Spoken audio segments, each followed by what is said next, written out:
Assalamualaikum warahmatullahi wabarakatuh. Alhamdulillah wahdah wassalatu wassalamu ala rasulillah wa ala alihi wa ashabihi wa mawalah. Amma ba'du fa ya ibadallah usikum wa nafsi bitaqwallah faqad fazal muttaqun. Para bapak dan ibu jamaah salat zuhur yang saya hormati, akan kita lanjutkan membaca kitab Al-Kabair yang ditulis oleh Imam Az-Zahabi.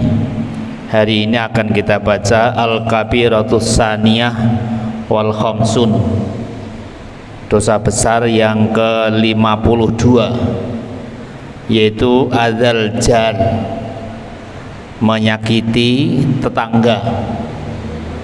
Ini satu bukti bahwa ajaran Islam adalah ajaran yang sangat memperhatikan bagaimana kehidupan sosial, bagaimana setiap orang beriman itu memperhatikan bagaimana hubungan horizontal dengan sesama.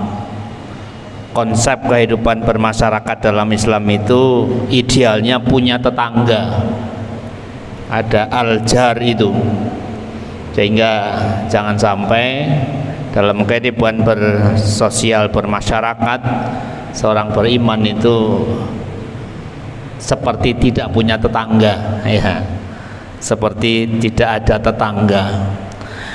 Ada berapa hadis Rasulullah yang dijadikan dalil oleh musannif, oleh Imam Az-Zahabi, tentang betapa menyakiti tetangga itu termasuk hal yang harus hati-hati diperhatikan, jangan sampai terjadi. Rasulullah SAW dalam hadis sahih pernah bersabda, wallahi la yu'minu, wallahi la yu'minu. Sampai 2 kali Rasulullah bersumpah, demi Allah tidak beriman, demi Allah tidak beriman. Qila ya Rasulullah, para sahabat bertanya, ada apa ya Rasul, kok Rasulullah bersumpah tidak beriman? Qala, kata Rasul, malla ya'manu jarahu bawa'iqahu, orang yang tetangganya tidak merasa aman dari kejahatannya. Bawa'iqahu maksudnya adalah ghawailuhu wa syururuhu, kecurangannya, kenakalannya, dan keburukan-keburukannya. Jadi seorang tetangga itu harus memperoleh hak yang semestinya. Di antara haknya adalah perlindungan dari tetangganya. Jangan sampai seorang beriman punya tetangga, tetangganya itu merasa tidak aman dengan perbuatan-perbuatan dirinya, baik mungkin karena nakalnya, kecurangannya, maupun juga keburukannya. Ada juga yang lain, riwayat lain, la yadkhulul jannah man la yu'minu jarahu bawa'iqahu, sama artinya bahwa tidak beriman tidak masuk surga seseorang yang tetangganya merasa tidak aman dari keburukan-keburukannya. Rasulullah SAW pernah juga ditanya an a'zamiz zambi, ditanya tentang dosa paling besar menurut Allah, maka Rasulullah menyebut 3 keburukan, salasa khilalin, ada 3 keburukan.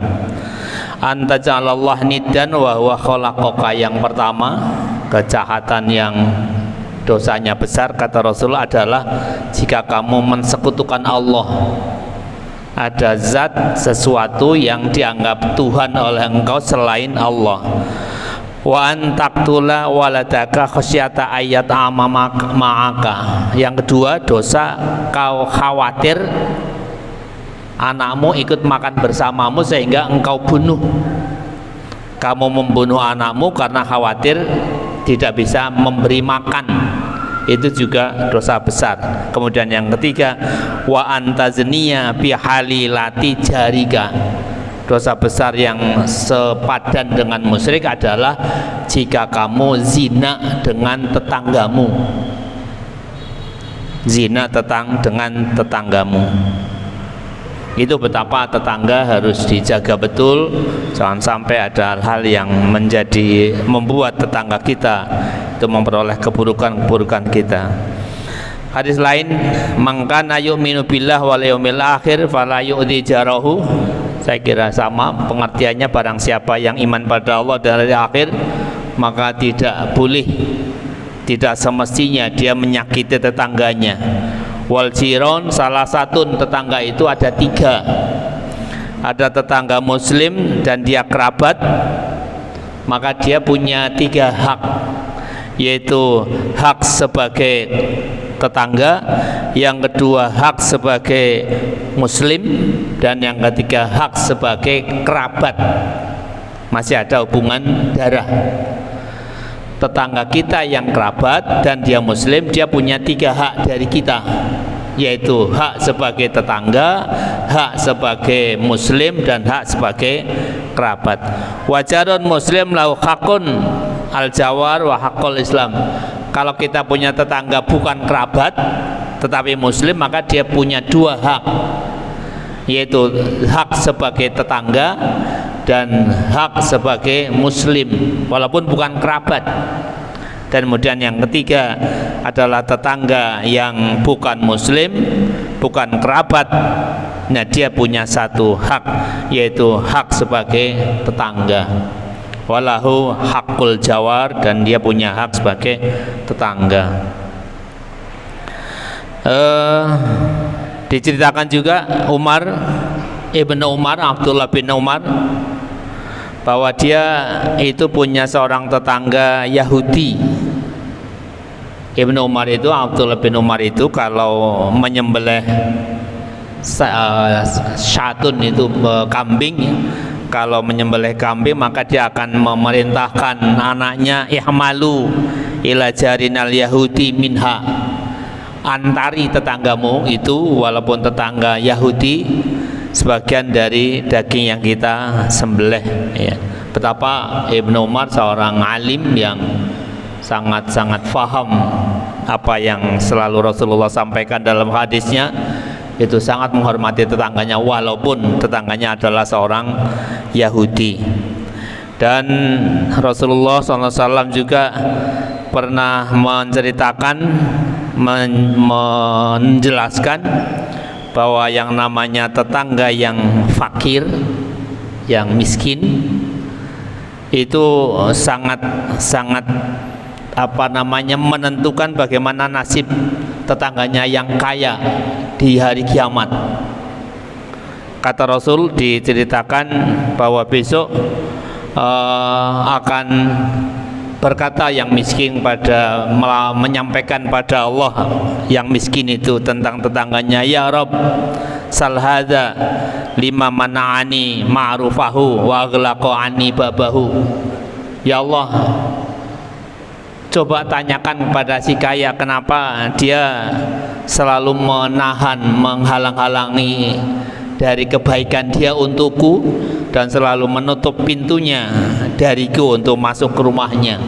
Ya, jadi tetangga yang miskin yang kemudian dia tidak punya akses sama sekali untuk bergaul dengan tetangganya walaupun kaya, atau memperoleh kebaikan tetangganya yang kaya, itu akan mempengaruhi amal, perhitungan amal dari tetangganya yang kaya itu. Kemudian ada hadis yang mungkin agak ekstrim, ya, tapi ini betapa tetangga itu harus menjadi prioritas dalam kebaikan kita. Rasulullah bersabda, la ayyazniyar rajulu bi asyri niswatin aisara min ayyazniya bi imra'atin jarihi, la yasriqa ar-rajulu min asyrati abiyatin aisara min ayyusriqa min baiti jarihi. Kata Rasul, seorang laki-laki ketika zina dengan 10 perempuan yang bukan tetangganya, itu lebih ringan dosanya daripada kalau dia zina dengan perempuan tetangganya. Walaupun 1 perempuan tetangganya, itu dosanya lebih besar 10 kali lipat dibanding ketika ia zina dengan yang bukan tetangganya. Begitu juga ketika mencuri, seseorang yang mencuri kekayaan punya tetangga itu 10 kali lipat dosanya lebih besar daripada mencuri 10 punya orang lain yang bukan tetangganya. Ini juga sesungguhnya satu ungkapan mubalaghah ya, ungkapan bagaimana Rasul menekankan betapa tetangga itu harus dijaga haknya, jangan sampai kita melakukan hal-hal yang merugikan tetangga dan tetangga kita tidak aman dari kejelekan-kejelekan kita.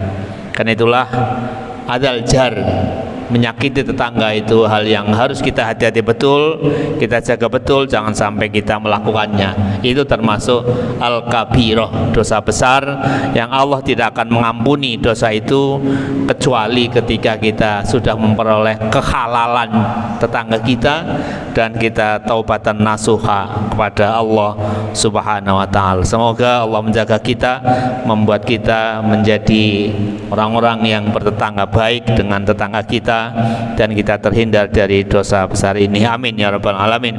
Subhanakallah wa bihamdika asyhadu an la ilaha illa anta astaghfiruka wa atubu ilaik. Assalamualaikum warahmatullahi wabarakatuh.